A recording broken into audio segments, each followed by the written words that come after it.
ഉച്ചയ്ക്ക് 1 മണിയോടെയാണ് സുരേഷ് ഗോപി ബത്തേരിയിലെത്തിയത്. പിന്നീട് മോട്ടോർ ബൈക്കുകളുടെ അകമ്പടിയോടെ തുറന്ന ജീപ്പിൽ പ്രചാരണ സമ്മേളന വേദിയിലേക്ക്. തുടർന്ന് സിനിമാ ഡയലോഗുകളെ ഓർമ്മപ്പെടുത്തും വിധം UDF-നെയും LDF-നെയും വിമർശിച്ചുള്ള പ്രസംഗം. കുറെ കാലമായിട്ട് ജനങ്ങള് അവരുടെ വോട്ട് വാങ്ങി വൈകാരികമായി അടിമപ്പെടുത്തി വെച്ചിരിക്കുന്ന രണ്ട് മുന്നണികളെയും നട്ടുപൊടിച്ച്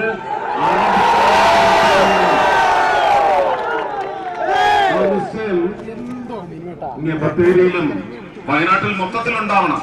ആദിവാസി ഗോത്ര വിഭാഗങ്ങളുടെ ഉന്നമനത്തിനായി CK ജാനുവിന് ഒന്നും ചെയ്യേണ്ടി വരില്ലെന്നും അതിനു മുമ്പ് തന്നെ എല്ലാം നടപ്പാക്കാൻ താൻ ശ്രമിക്കുമെന്നുമുള്ള ഉറപ്പും നാട്ടുകാർക്ക് നൽകി.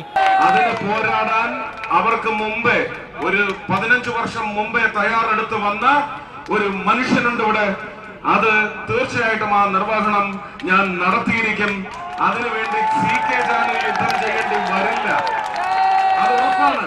ആകെ അരമണിക്കൂർ മാത്രമാണ് സുരേഷ് ഗോപി മണ്ഡലത്തിൽ ചിലവഴിച്ചത്. CK ജാനുവിന് വോട്ടുകൾ നൽകണമെന്ന് പലതവണ അഭ്യർത്ഥിച്ച ശേഷം 6 മിനിറ്റ് മാത്രം നീണ്ട പ്രസംഗം അവസാനിപ്പിച്ചു മടങ്ങി. മീഡിയ 1 വയനാട്.